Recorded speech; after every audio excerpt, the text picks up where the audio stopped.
আসসালামু আলাইকুম। আপনারা দেখতে পাচ্ছেন আগজনতিহার শুকুর আলীর একটি দোকান। এখানে অনেক টাকার জিনিস ছিল, গ্যাস সিলিন্ডার ছিল, ফ্রিজ ছিল এবং আসবাবপত্র ভরপুর ছিল এবং পাট ছিল, অর্থকারী ফসল পাট। এর থেকে শুরু করে এই যে দেখতে পাচ্ছেন একটা উন্নত মানের ফ্রিজ পুরে কিন্তু ভূস্মীভূত হয়ে গেছে। আজকে রাতেই বিদ্যুৎ সার্কিট অথবা অন্য কোনো সোর্স থেকে আসলে এই আগুনের উৎপত্তি হয় এবং ফায়ার সার্ভিস তাৎক্ষণিক এসেই কিন্তু আসলে নিয়ন্ত্রণ করে। পাশে দেখতে পাচ্ছেন কলা গাছগুলো কিন্তু পুড়ে একবার ছারকার হয়ে গেছে এবং উৎসুক জনতা পার্শ্ববর্তী গ্রামের অনেকেই কিন্তু দেখার জন্য ভিড় খেয়ে লেগে রয়েছে। তো আপনারা এই খবর কখন পেয়েছেন?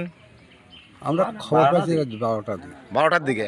তা আপনারা কি উদ্যোগ নিয়েছিলেন বা নিবেদনের জন্য আসছিলেন না? তা এখানে উপস্থিত রয়েছেন আমাদের সাবেক চেয়ারম্যান আবু জুবাইর হিলাল ভাই। ভাই, এখানে কত ক্ষয়ক্ষতি হতে পারে?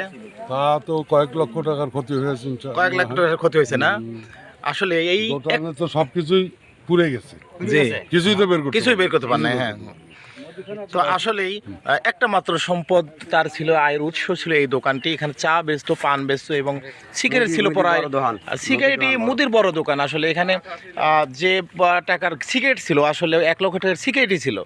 এইভাবে আরও যে চাউল থেকে শুরু করে ডাউল এবং যে মুদিখানার দোকানে যা থাকে সেগুলি কিন্তু সব ছিল, ইলেকট্রনিক পণ্য থেকে করে সাবান সব কিছু কিন্তু অবশিষ্ট নাই। দেখেন এখানে চিনি গুঁড়ো চাউল পুরে কিন্তু দেখেন কি অবস্থা হয়েছে। এখানে একটা ফ্রিজ ভরা কিন্তু পেপসি আরসি কোলা সব ছিল, সব পুরে কিন্তু ভস্মীভূত হয়ে গেছে, কিছু কিন্তু রক্ষা পায় নাই।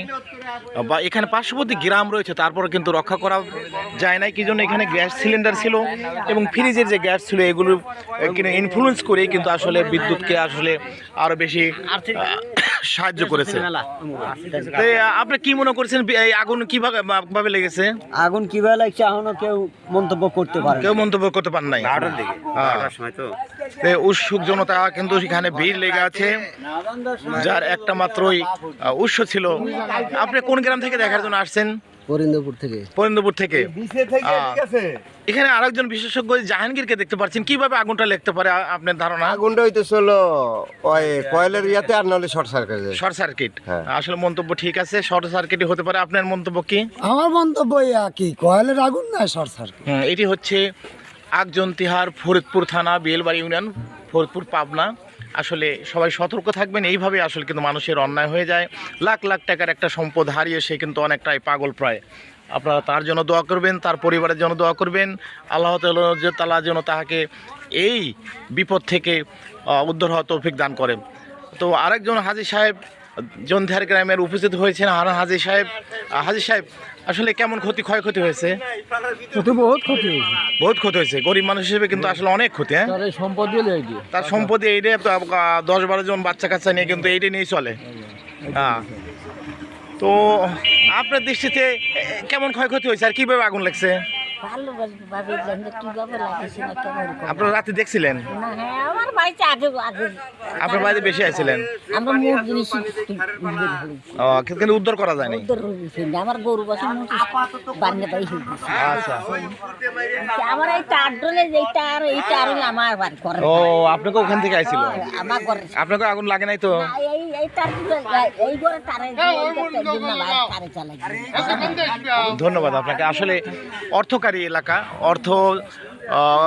এই যারা ব্যবসা বাণিজ্য করে তারাই আসলে বোঝে কতটা ক্ষতি করে। এখানে এই যে খ্যারের পালায় কিন্তু আংশিক আগুন ধরেছিল, অনেক খ্যার কিন্তু পুড়ে গিয়েছে এবং পার্শ্ববর্তী এই যে নদী রয়েছে এখানে কিন্তু ব্যবসার জন্য একটা সুন্দর একটা জায়গা। এখানে মিল কারখানা রয়েছে, দুধের ফ্যাক্টরি রয়েছে এবং পাশেই রয়েছে সুন্দর একটি ব্রিজ এবং এখানে কিন্তু ব্যবসার জন্য খুব সুন্দর প্লেস এবং একই অবলম্বন করে কিন্তু চলছিল শুকুর আলীর সংসার। দেখেন এখানে কিছু পাটও কিন্তু ক্রয় করে উনি কিন্তু রেখে দিয়েছিল পরবর্তীতে বিক্রি করার জন্য। পাটগুলো কিন্তু পুরে শেষ। তো ধন্যবাদ সবাইকে। সবাই ভালো থাকবেন এবং সতর্ক থাকবেন যাতে আপনাদের এইভাবে ক্ষয়ক্ষতি না হয়। আসসালামু আলাইকুম ওয়া রাহমাতুল্লাহি ওয়া বারাকাতুহু।